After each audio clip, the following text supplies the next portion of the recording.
Municipal કોર્પોરેશનના વિપક્ષ નેતા શહેજાદ ખાન પઠાણને બદનામ કરવાનો મામલો સામે આવ્યો। એક શખ્સે સોશિયલ મીડિયા પર વિડીયો મૂકી શહેજાદ ખાન પઠાણે ચંડોળા તળાવમાં ડિમોલિશન કરાવ્યું હોવાનો આક્ષેપ કર્યો, જે બાદ શહેજાદ ખાન પઠાણને ધ્યાનમાં આવતા પોતાના મિત્ર મારફતે આરોપીનો સંપર્ક કર્યો, ત્યારે આરોપીઓએ નેતાને બદનામ ન કરવા માટે 2 કરોડ રૂપિયાની ખંડણી માંગી હતી। સાથે જ એક 3 રૂમનો ફ્લેટ અને 2 મસ્જિદના વહીવટ માંગ્યા હતા। અંતે આ મામલે ઈસનપુર પોલીસ સ્ટેશનમાં રફીક ઉર્ફે વેપારી શેખ સામે ખંડણી સહિતના આક્ષેપો સાથેની ફરિયાદ નોંધાઈ। આ ગુનામાં સામેલ આરોપી રફીક શેખ અગાઉ પણ અનેક ગુનામાં પકડાઈ ચૂક્યો છે અને પાસા હેઠળ જેલમાં જઈ ચૂક્યો છે। પોલીસે ફરિયાદના આધારે તપાસ શરૂ કરી છે।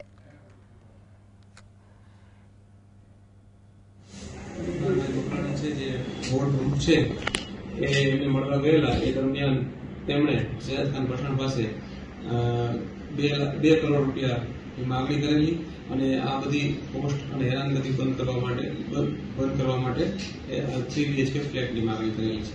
રફીક વેપારી છે રફીક ઉર્ફે વેપારી છે કે વિરુદ્ધ અગાઉ ઈસનપુર પોલીસ સ્ટેશનમાં મારામારીના 7 ગુના, ધમકીના 2 ગુના, હથિયાર સાથે રાખવાના 1 ગુના અને આ ઉપરાંત પાસા 2 વખત થયેલી છે, 1 વખત તડીપાર થયેલ છે અને ઘણો ગુનાહિત ઇતિહાસ